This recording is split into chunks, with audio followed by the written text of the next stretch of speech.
Assistant Arsène Kapoutou, bonjour. Bonjour monsieur le journaliste, bonjour à tous les téléspectateurs.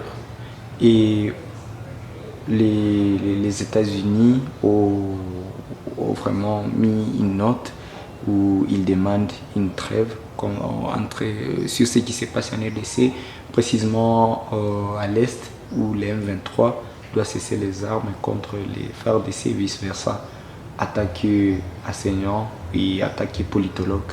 Qu'est-ce qu'on doit comprendre de là? Merci pour la question, monsieur le journaliste. Je dois d'abord signaler à tous les téléspectateurs qu'une trêve, c'est un arrêt momentané d'hostilité, mais un arrêt qui doit être négocié entre les belligérants. Alors quand on parle de les belligérants, ce sont donc des parties au conflit, ça veut dire. Comme il s'agit de la guerre du M23, il s'agit en réalité, les belligérants dans cette guerre, c'est la RDC et les M23 sous la couverture du Rwanda. Ou en d'autres termes, pour être pratique, c'est une trêve qui serait négociée entre la RDC et le Rwanda pour la cessation momentanée des hostilités. Mais quand ce sont les États-Unis qui donnent cette solution, je crois qu'à mon niveau, c'est une diplomatie agissante plutôt du Rwanda. Parce que depuis 1994, lorsqu'il y avait la guerre entre le Rwanda et les FPR, les Forces patriotiques rwandais, qui étaient chapeautés par James Kabarebe, qui était un groupe rebelle qui combattait les Hutus, qui régnaient sous le Rwanda avec Habyarimana à la tête du Rwanda. Aussi, ils avaient recouru à cette formule de négociation négociation d'Arusha. Et c'est tout là, quand ils combattaient contre le régime de Kigali, qui était grande partie Hutu, alors qu'ils étaient en train de négocier à Arusha, les militaires sur le terrain étaient en train de gagner du terrain. Ça veut dire, comme aujourd'hui c'est le Rwanda qui combat la RDC sur le territoire congolais, c'est la même stratégie qui a été utilisée par, je venais de dire l'FPR au Rwanda, c'est la même stratégie qui a été utilisée par l'AFDL, parce que l'AFDL a été créée, ou alors si vous voulez, a été initiée par le Rwanda et l'Ouganda. C'est la même formule qui a été utilisée par l'RCD, c'est la même formule qui a été utilisée par les CNDP, et pourtant, l'M23, c'est la conséquence plus ou moins du CNDP. Ça veut dire tout simplement que c'est une stratégie pour le Rwanda de gagner du terrain à RDC, et aussi, une deuxième réflexion, c'est que il y aura élection au Rwanda. Or, au Rwanda, et les militaires et les civils votent. C'est une occasion que les Rwandais négocient pour que les militaires aillent voter encore pour Kagame, parce que Kagame, s'il passe encore pour ses mandats, il a la possibilité de régner au Rwanda jusqu'à 2034. Alors c'est une occasion pour les militaires aussi rwandais qui combattent en RDC aux côtés d'un 23 d'aller voter en attendant qu'il se reconstitue. Et c'est après l'M23 pourra venir avec une force de frappe supérieure. Et d'ailleurs, vous êtes journaliste et vous l'avez appris, déjà à partir de Kanyabaonga, Kirumbe commence à recruter des jeunes qui seront pendant ces 2 semaines de trêve en train de subir une formation accélérée pour combattre aux côtés du M23 et gagner du terrain. Parce que la vision la plus grande, c'est Butembo, Beni, Lubiriha et Bunia qui s'encadrent jusqu'à la Kinshasa. C'est pourquoi, à mon avis, j'ai dit que cette trêve qui a été négociée, qui a été sollicitée plus ou moins proposée par les États-Unis, c'est la conséquence de la diplomatie rwandaise aux États-Unis. D'ailleurs, rappelez-vous, je l'ai toujours dit dans ma dernière intervention, j'avais dit que les Rwandais, ils ont été capables de gagner ce qu'on appelle la diplomatie sexuelle. C'est-à-dire, les femmes toutes ont été épousées aux grands hommes d'affaires, aux grands hommes politiques américains, européens, même africains de façon générale. Ce qui fait que quand les Rwandais veulent gagner une chose, ils passent par ces filles pour influencer la décision des grandes puissances.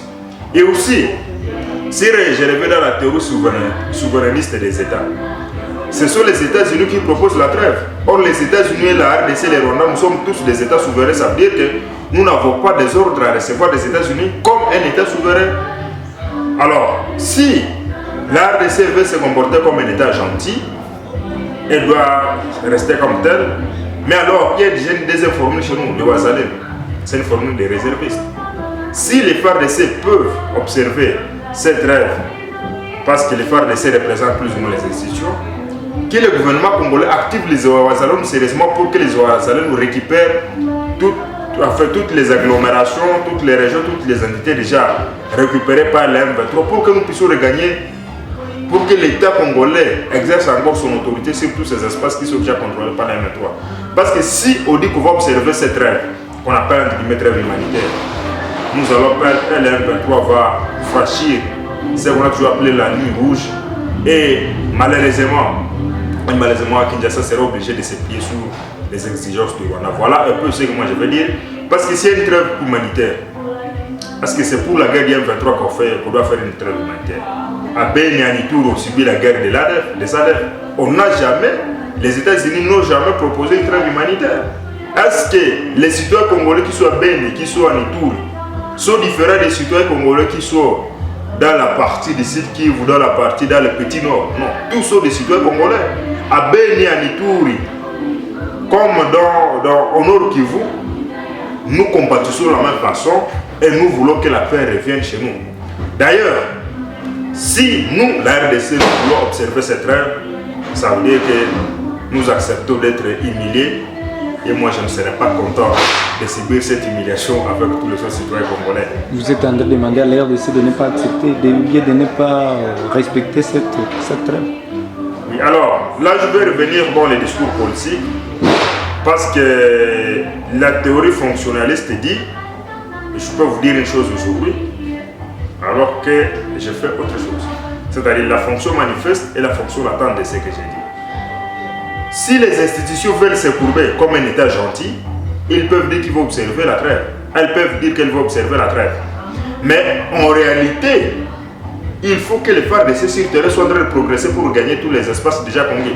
Parce que je viens de dire que ce que l'M23 vit, c'est parce qu'il y a organisation des élections au Rwanda et que même les militaires rwandais qui se sont fait enrôler dans les lignes du M23 seront obligés d'aller retourner chez eux pour aller voter pour Kagame, parce que si Kagame ne passe pas président de la République et qu'il y a Hutu qui reprend le régime, la donne pourra changer et au Rwanda et à RDC. Or Kagame ne le veut pas.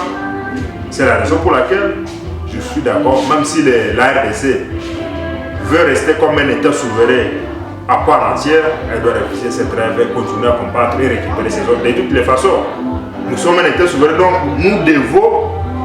nous devons imposer l'autorité de l'État congolais sur tous les territoires congolais, ça a la vue de qui que ce soit. Parce que quand les États-Unis sont menacés, ils ne reconnaissent plus les droits de l'homme, ils ne reconnaissent même plus la trêve et frappent sérieusement pour imposer leur suprématie.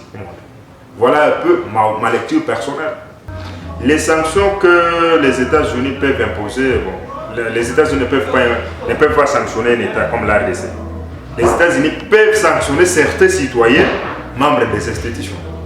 Et d'ailleurs, même si les États-Unis sanctionnaient certains citoyens, il n'y a pas que les États-Unis où les Congolais peuvent voyager. Non, au niveau international, je l'ai dit.